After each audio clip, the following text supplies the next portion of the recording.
बिस्मिल्लाहिर्रहमानिर्रहीम। Dear students, आज का हमारा जो लेक्चर है ये बॉन्ड लेंथ के ऊपर चैप्टर नंबर 3 का ये टॉपिक है और इसमें आज हम इंशाल्लाह बॉन्ड लेंथ के हवाले से डिटेल्ड डिस्कशन करेंगे। तो सबसे पहले ऐसा करते हैं कि बॉन्ड लेंथ जो है इसको डिफाइन कर लेते हैं। तो आपने याद रखना है कि बॉन्ड लेंथ जो है ये एक एवरेज डिस्टेंस होता है between the bonded nuclei of two atoms जो कि आपस में मिलकर कोवेलेंट बॉन्ड बना रहे होते हैं। फॉर एग्जांपल हम ये कहते हैं कि हमारे पास एक ये एटम है, ये उसका न्यूक्लियस है, एक दूसरा एटम है और ये उसका न्यूक्लियस है। तो इन दो बॉन्ड बनाने वाले एटम्स के न्यूक्लियस के दरमियान जो ये डिस्टेंस है, इस डिस्टेंस को हम नाम देंगे बॉन्ड लेंथ का। ठीक हो गया? यानी दो न्यूक्लियाई के दरमियान में वो फासला जिस पे रह के वो एक दूसरे के साथ परमानेंटली अटैच हो जाते हैं, जुड़ जाते हैं, हम उसको नाम देते हैं बॉन्ड लेंथ का। अब आपने याद रखना है कि बॉन्ड लेंथ जो है इसको मेजर किया जाता है नैनोमीटर में, एंगस्ट्रम में और पाइकोमीटर्स के अंदर।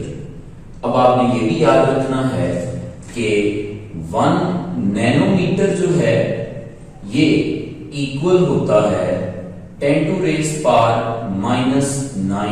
मीटर्स के। इसी तरह से 1 एंगस्ट्रम इक्वल होता है 10⁻⁻10 मीटर्स के।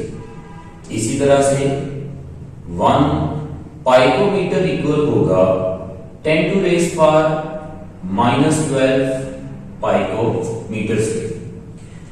उसके बाद आपने याद रखना है कि बॉन्ड लेंथ जो है इसको मेजर करने के लिए हम जो मेथड्स यूज करते हैं उसमें इलेक्ट्रॉन डिफ्रैक्शन मेथड है, एक्स-रेज डिफ्रैक्शन मेथड है या फिर स्पेक्ट्रल स्टडीज हैं। तो ये इन 3 मेथड्स के थ्रू जो है वो हम क्या कर सकते हैं, किसी बॉन्ड की एग्जैक्ट लेंथ फाइंड कर सकते हैं। उसके बाद हम आते हैं कि हम बॉन्ड लेंथ जो है इसकी स्टडी क्यों करते हैं, इसका क्या बेनिफिट है। तो आपने याद रखना है कि इसके जरिए हम फाइंड कर सकते हैं बॉन्ड स्ट्रेंथ। वो कैसे? आपने याद रखना है कि किसी बॉन्ड लेंथ का उसकी स्ट्रेंथ के साथ इनवर्स रिलेशन होता है। जितना ज्यादा लार्जर इन साइज बॉन्ड होगा उसकी स्ट्रेंथ उतनी कम होगी।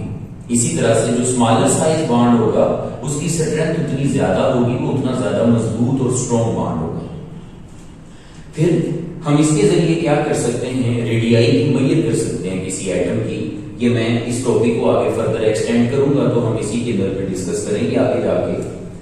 इसी तरह से इसके जरिए बॉन्ड की नेचर जो है वो फाइंड की जा सकती है। वो कैसे कि अगर तो एटॉमिक रेडियाई जो हैं उनका सम लिया जाए तो वो बॉन्ड लेंथ के इक्वल आ जाए, तो इसका मतलब है कि वो एक नॉन पोलर बॉन्ड है। इसी तरह से वो होमोएटॉमिक बॉन्ड भी ऐसे होते हैं कि वो नॉन पोलर होते हैं, तो उनकी लेंथ आमतौर पर जो कैलकुलेटेड लेंथ होती है उसके इक्वल होती है।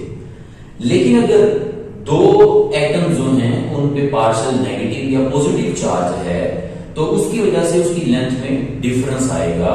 तो उस डिफरेंस की वजह से हम कह सकते हैं कि ये जो एक्सपेक्टेड या हमने कैलकुलेट किया है, एक एटम का रेडियली पकड़ा, दूसरे का पकड़ा, सम किया, तो जितनी लेंथ बननी चाहिए थी उतनी नहीं बनती। क्यों? क्योंकि ऑपोजिट चार्जेस की वजह से अट्रैक्शन होकर न्यूक्लियस और ज्यादा एक दूसरे के अंदर एटम्स और ज्यादा मर्ज हो जाते हैं, न्यूक्लियस करीब आ जाते हैं, फासला कम हो जाता है, तो बॉन्ड लेंथ ड्रॉप कर जाएगी। तो अगर हमारी एक्सपेक्टेड बॉन्ड लेंथ जो है वो ज्यादा है और एक्चुअल बॉन्ड लेंथ कम है, इसका मतलब है कि वो एक पोलर बॉन्ड है, तो बॉन्ड की नेचर डिस्क्राइब की जा सकती है।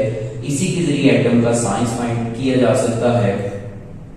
बॉन्ड की स्टेबिलिटी, बॉन्ड जितना ज्यादा स्मॉलर इन साइज होगा उतना ज्यादा स्टेबल होगा, तो स्टेबिलिटी के बारे में भी अंदाजा लगाया जा सकता है उसकी वैल्यू के जरिए। और सेम चीज जो है वो बॉन्ड की रिएक्टिविटी है। बॉन्ड जितना ज्यादा लार्जर इन साइज होगा उतना ज्यादा रिएक्टिव होगा, स्मॉलर इन साइज बॉन्ड होगा तो लेस रिएक्टिव होगा।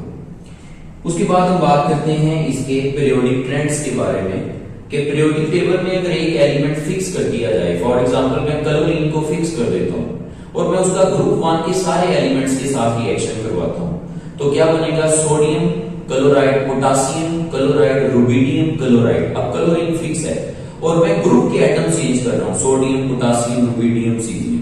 तो जैसे जैसे नीचे जाते जाएंगे बॉन्ड लेंथ बढ़ती जाएगी, यानी सोडियम और क्लोरीन का बॉन्ड छोटा होगा, पोटासियम और क्लोरीन का बॉन्ड बड़ा होगा, रुबिडियम और क्लोरीन का बॉन्ड और बड़ा होगा, और सीजियम और क्लोरीन का बॉन्ड सबसे बड़ा होगा। इसलिए मैंने कहा कि ग्रुप के अंदर बॉन्ड लेंथ हमेशा इंक्रीज करती है। इसी तरह से पीरियड के अंदर बॉन्ड लेंथ डिक्रीज करती है। फॉर एग्जांपल हम क्या करते हैं, हम सोडियम, मैग्नीशियम, एल्यूमिनियम और कार्बन इनका बॉन्ड बना देते हैं क्लोरीन के साथ, ठीक है। तो अब सोडियम क्लोराइड का बॉन्ड बड़ा होगा, मैग्नीशियम और क्लोरीन में बॉन्ड छोटा होगा, एल्यूमिनियम में और छोटा होगा। ये क्यों हो रहा है? क्योंकि सोडियम बड़ा है साइज में, पीरियड में साइज डिक्रीज करता है।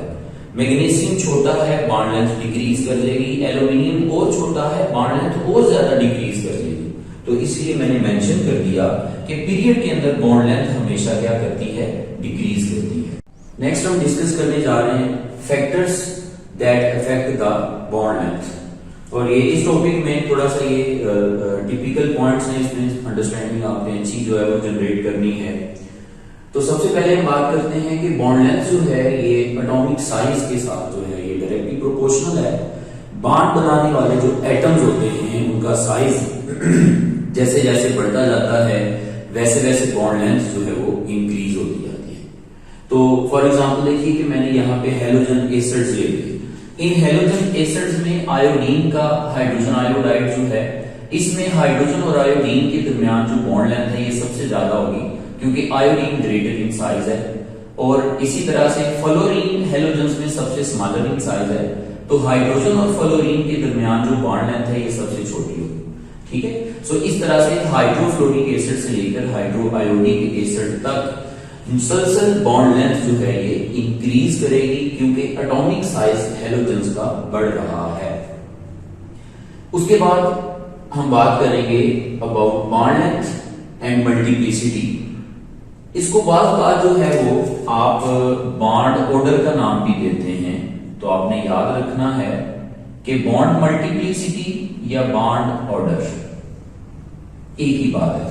तो आप कह सकते हैं कि bond length is inversely proportional to bond order और bond length is inversely proportional to the multiplicity of bond. तो अब आपने याद रखना है कि मल्टीपल बॉन्ड ज्यादा होंगे तो लेंथ कम हो जाएगी, यानी कार्बन कार्बन ट्रिपल बॉन्ड सबसे स्मॉलर इन साइज होगा, डबल उससे लार्ज होगा, और सिंगल बॉन्ड जो है वो सबसे लार्ज इन साइज होगा।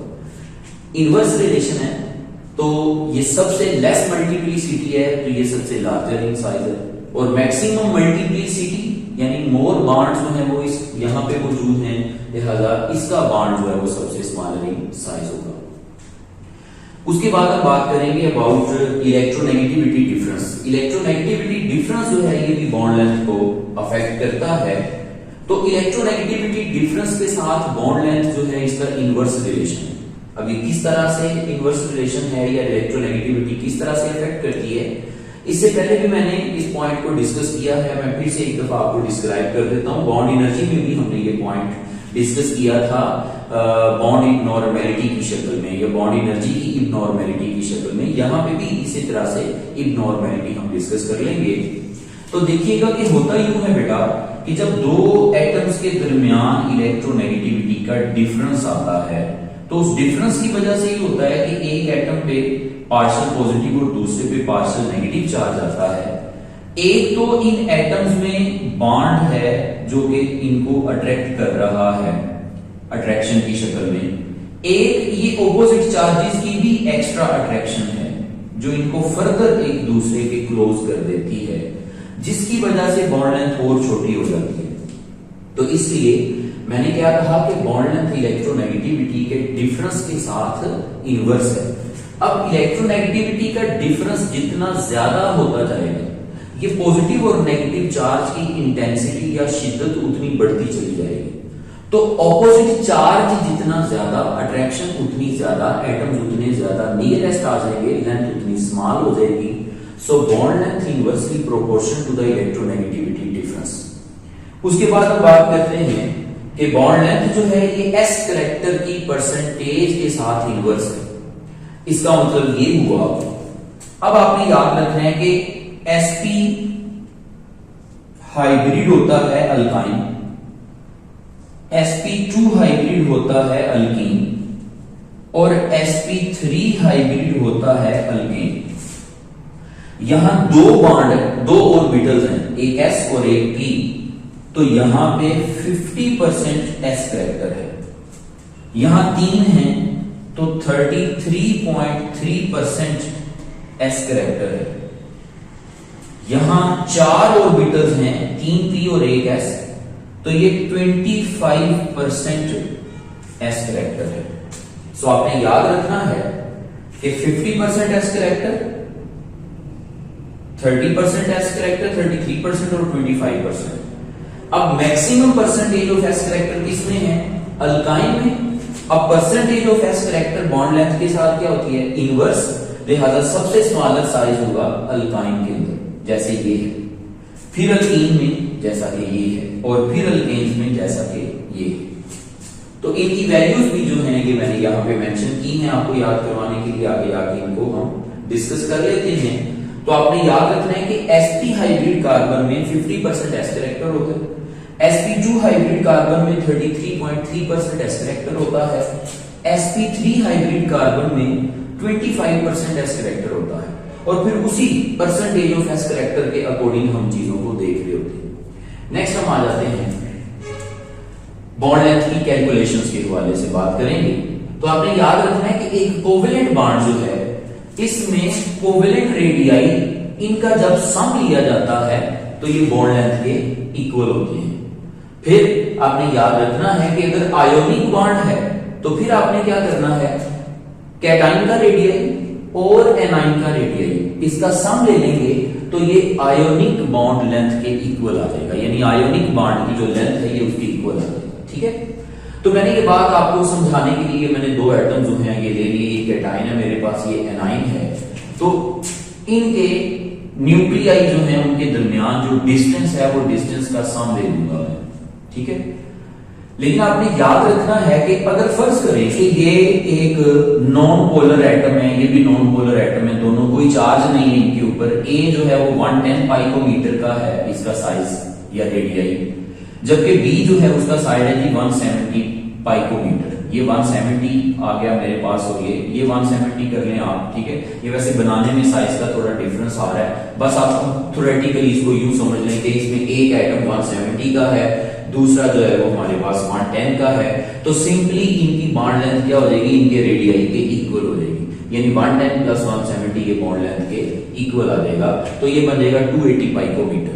ठीक है, लेकिन अब हम इसे आगे एक और चीज फर्ज करते हैं। मैं कहता हूं कि ये जो एटम ए और बी है, ए पे पॉजिटिव चार्ज है, बी पे नेगेटिव चार्ज है, let's suppose means oppositely charged atoms हैं। पहले मैंने कहा कि न्यूट्रल एटम बॉन्ड बना रहे हैं, अब हम कहते हैं कि चार्ज एटम एक दूसरे के साथ बॉन्ड बना रहे हैं, यानी ये पहले कहा कि ये कोवेलेंट बॉन्ड था जिसकी हम लेंथ ले रहे थे, अब हम फर्ज कर लेते हैं कि यही बॉन्ड आयनिक बॉन्ड है।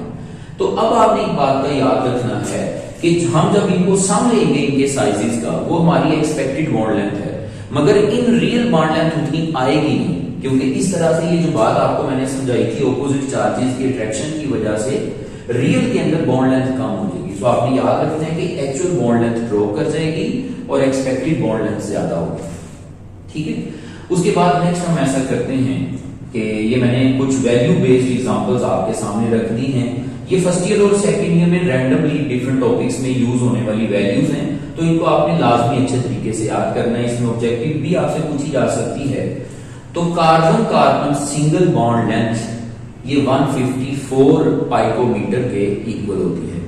इसी तरह से carbon carbon double bond length जो है ये बेटा 133 पाइकोमीटर के इक्वल होती है। इसी तरह से कार्बन कार्बन ट्रिपल बॉन्ड जो है ये 120 पाइकोमीटर के इक्वल होती है।